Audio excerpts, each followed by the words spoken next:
20 anni di anniversario dalla fondazione, in un giorno in cui l'Udinese Calcio firma un protocollo d'intesa con l'università del proprio territorio. Questo per me è motivo di grande orgoglio.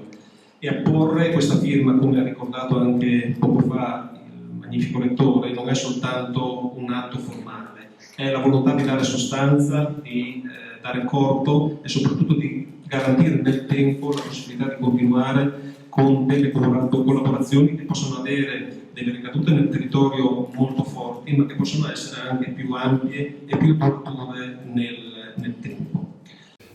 Sì, l'Udinese ha l'esigenza di rimanere sempre al passo con i tempi e di rimanere sempre agganciata a quelle che sono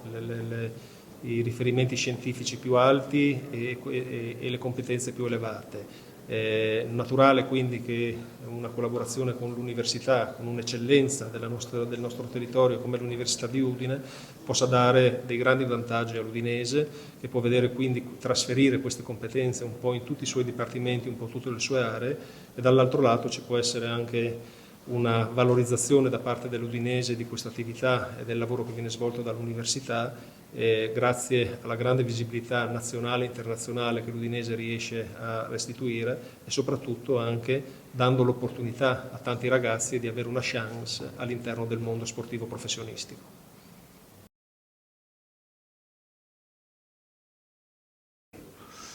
Io credo che insomma, siamo ciascuno nel proprio ruolo, siamo due fattori che definiscono l'identità del nostro territorio, della città di Udine,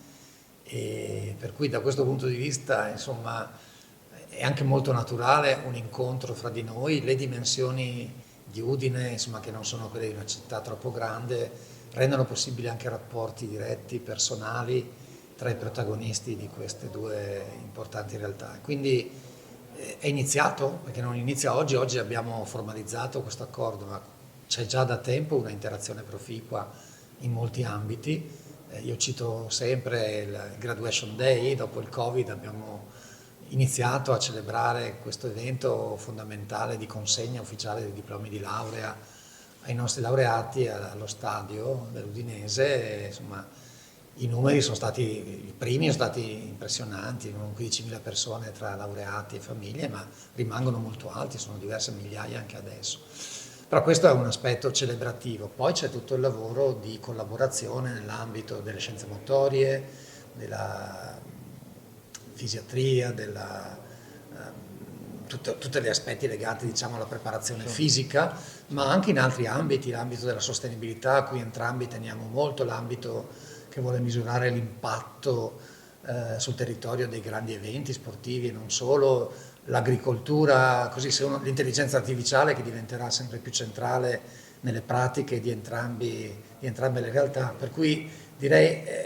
in ogni ambito disciplinare non è difficile immaginare una qualche forma di collaborazione, quindi accanto a quelle che già ci sono, nei prossimi anni ne sorgeranno molto probabilmente tante di nuove.